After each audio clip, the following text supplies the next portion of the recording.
Assalamualaikum warahmatullahi wabarakatuh. Nama saya Arum Kusumawardani dari Prodi Bahasa Asing Terapan angkatan tahun 2022 dari kelas B dengan NIM 042. Saya di sini akan menjelaskan mengenai makalah yang telah saya buat. Marilah pertama-tama kita panjatkan puja dan puji syukur atas kehadiran Allah Subhanahu wa Ta'ala, karena berkat rahmat, taufik dan hidayahnya saya dapat membuat makalah dan video ini dengan baik, tak kurang suatu apapun. Shalawat serta salam selalu saya panjatkan kepada Nabi Muhammad SAW. Semoga kelak kita dapat syafaatnya di yaumul kiamah nanti. Amin. Allahumma amin. Yang pertama, agama-agama di dunia. Sebelumnya, agama merupakan ajaran atau sistem yang mengatur tata keimanan, kepercayaan, dan peribadatan kepada Tuhan Yang Maha Kuasa, serta tata kaidah yang berhubungan dengan manusia serta lingkungannya. Di sini saya akan membahas 3 poin-poin penting yang akan saya terangkan dalam makalah saya, yaitu yang pertama adalah Islam sebagai agama yang paling sempurna, yang kedua adalah agama-agama yang dianut oleh dunia, dan yang ketiga adalah cara kita menghadapi perbedaan agama dalam kehidupan sehari-hari. Kita akan membahas poin pertama, yaitu Islam merupakan agama yang paling sempurna. Islam berasal dari kata salmu yang artinya damai atau perdamaian. Seperti firman Allah pada Quran Surat Al-Anfal ayat 61 yang berbunyi, wa in jannahu lisalmi fajnah laha wa tawakkal Allah innahu huwas samiul alim, yang artinya maka condonglah kepadanya dan bertawakallah kepada Allah, sesungguhnya dialah yang maha mendengar lagi maha mengetahui. Jadi intinya ayat ini menceritakan bahwa Islam merupakan agama yang menyukai perdamaian. Islam tidak menyukai adanya konflik atau perpecahan. Yang kedua adalah Islam berasal dari kata aslama. Aslama berarti itu pasrah atau berserah diri kepada Allah Subhanahu wa Ta'ala. Seperti dalam Quran Surat Al-An'am ayat 162 yang berbunyi, Qul inna sholati wa nusuki wa mahyaya wa mamati lillahi rabbil alamin, yang artinya, katakanlah Muhammad, sesungguhnya sholatku, ibadahku, hidupku, dan matiku hanyalah untuk Allah, Tuhan seluruh alam. Agama merupakan sistem yang menganut bagaimana kita taat kepada Allah Subhanahu wa Ta'ala yang Maha Esa. Hanya Islamlah agama yang diridhai oleh Allah, karena Islam merupakan agama yang paling sempurna. Syekh Abdurrahman Ahmad As-Sirbuni dalam bukunya Muzakarah Masturat mengutip dalam Quran Surat Ali Imran ayat 19 yang berbunyi, Innad dina indallahil Islam wa mahtaful ladina utul kitaba illa min ba'di ma ja'ahumul ilmu bagyan bainahum wa may yakfur bi ayatillahi fa innallaha sari'ul hisab. Beliau menjelaskan bahwa agama yang paling sempurna adalah agama Islam, menaati Allah Subhanahu wa Ta'ala dan sunnah Rasulullah SAW di seluruh aspek kehidupan manusia, yaitu dalam 5 sisi kehidupan, yaitu imaniyah, ibadah, muamalah, muasyarah, dan kelima adalah akhlak. Kemudian kita membahas pokok kedua, yaitu agama-agama di dunia. Saya melansir dari World Population Review.com versi tahun 2021, ada 10 urutan agama terbesar di dunia, yaitu yang pertama adalah agama Kristen dengan 2,38 miliar pengikut. Jadi ini Kristen itu berfokus pada ajaran Yesus Kristus sebagai pedoman hidupnya. Sekarang agama Kristen itu terbentuk dalam 3 himpunan, yaitu ada Ortodoksi Timur, Katolik Roma, dan juga Protestan. Yang kedua adalah Islam. Islam itu sekitar 1,91 miliar pengikut. Agama Islam ini didirikan oleh Nabi Muhammad pada tahun 610 Masehi. Agama Islam ini diikuti oleh orang-orang Muslim yang mempercayai Allah sebagai Tuhan, Muhammad sebagai Rasul Allah, dan juga Al-Quran sebagai kitab suci. Kemudian yang ketiga adalah agama Hindu. Agama Hindu itu memiliki pengikut sekitar 1,16 miliar pengikut. Agama Hindu ini adalah agama yang paling tua. Kebanyakan agama ini di Indonesia khususnya itu berada di daerah Bali. Kemudian yang keempat adalah agama Buddha. Agama Buddha ini memiliki kurang lebih 500 juta pengikut. Agama Buddha ini dikenal sebagai pencetusnya yaitu Siddhartha Gautama. Agama ini memiliki kitab Tripitaka yang berarti 3 keranjang.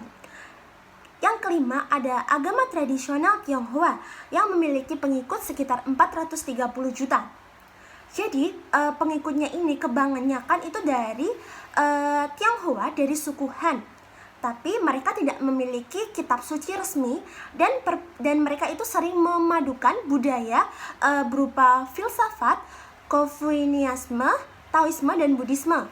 Kemudian ada agama yang keenam yaitu agama Shinto dengan 104 juta pengikut. Shinto itu agama yang mengajarkan untuk memuja dan berbakti kepada raja. Agama Shinto ini cenderung memiliki praktik budaya dari Jepang. Yang ketujuh adalah agama Sikhisme. Agama Sikhisme ini kurang lebih memiliki 30 juta pengikut. Didirikan oleh Guru Nanak di negara bagian Punjab, India. Sikhisme merupakan agama terbesar ketiga oleh pengikut sebutan Sikh yang identik dengan penggunaan turban bagi laki-laki. Yang ke-8 adalah Yudaisme dengan 14 juta pengikut. Yudaisme atau kita lebih mengenal sebagai agama Yahudi merupakan agama asli Yahudi dan juga menjadi agama tertua. Pada tahun 1300 sebelum Masehi, agama ini didirikan oleh Abraham atau Ibrahim beserta keturunannya yang sekarang dinamakan oleh Yahudi. Mereka percaya pada satu Tuhan. Kemudian ada agama Taoisme.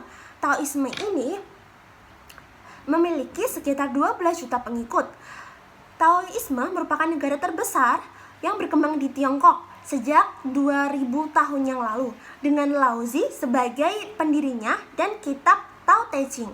Kemudian yang terakhir adalah agama Muisme dengan 10 juta pengikut.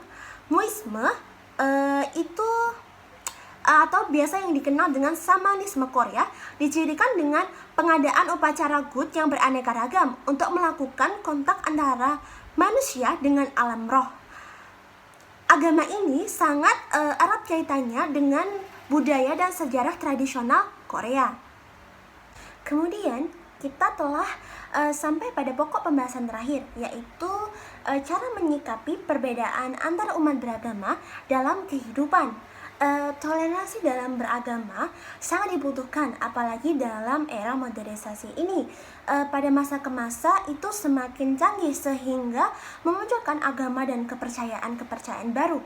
Untuk itu sangat mungkin adanya suatu perpecahan dalam masyarakat, bahkan dalam bernegara. Berikut ini adalah cara yang tepat untuk menyikapi atau menghargai perbedaan antar umat beragama. Yaitu pertama, menghargai dan menghormati perayaan hari besar agama lain. Kita itu harus menghormati, tapi kita tidak boleh mengikuti perayaan atau kita masuk dalam tempat ibadahnya. Yang kedua adalah tidak menghina atau menjelek-jelekan ajaran agama lain. Ketika sudah memahami toleransi, maka kita tidak boleh sekali-sekali menilai agama kita yang paling bagus atau agama kamu adalah yang paling bagus, itu tidak boleh. Kemudian yang ketiga adalah memberi kesempatan kepada teman yang berbeda agama untuk berdoa sesuai dengan keyakinannya agama masing-masing. Jadi ketika kita melihat teman kita yang berbeda agama itu sedang berdoa, kita tidak boleh mengganggu mereka. Kita harus taat dan menghargai mereka yang sedang berdoa. Kemudian memberikan rasa aman kepada umat yang lain yang sedang beribadah. Berdasarkan makalah yang telah saya tulis, saya dapat mengambil simpulan, yaitu dalam Islam berkelainan pandangan adalah hal yang biasa. Perbedaan sikap, pandangan adalah hal yang lumrah di kalangan ulama kita sejak dulu. Sebagai muslim, seharusnya menyikapi perbedaan dengan bijak. Seharusnya perbedaan antar umat beragama ini kita jadikan sebagai alat untuk pemersatu bangsa, karena kita adalah bangsa Indonesia, yaitu adalah bangsa yang satu dan kaya akan keanekaragaman. Bahkan dalam Islam, perbedaan merupakan ketentuan dari Allah Subhanahu wa Ta'ala. Kita tidak dapat memaksa orang lain untuk memiliki agama atau pandangan yang sama dengan kita. Hormatilah perbedaan, bertutur katalah yang baik dan sopan agar tidak menyikapi hati siapapun. Kita adalah saudara yang seharusnya saling menjaga. Rasulullah SAW bersabda, Muslim adalah orang yang mau menjaga Muslim lainnya dari lisan dan tangannya. Hadis riwayat Bukhari. Kemudian saran yang bisa saya sampaikan yaitu sebagai mahasiswa seharusnya kita itu lebih peka terhadap perbedaan, khususnya perbedaan antar umat beragama. Di tingkat universitas ini tidak hanya ada satu agama, melainkan ada berbagai macam agama. Keberagaman ini seharusnya kita jadikan tameng sebagai alat persatuan. Tidak ada kaum mayoritas maupun minoritas, karena pada dasarnya kita semua memiliki hak dan kewajiban yang sama sebagai mahasiswa yang berpendidikan dan bermoral. Baiklah, sekian dari presentasi saya. Jika ada kata-kata yang kurang berkenan atau salah, saya mohon maaf, dan semoga makalah dan presentasi saya ini dapat bermanfaat bagi pendengar maupun pembaca. Sekali lagi, terima kasih. Wassalamualaikum warahmatullahi wabarakatuh.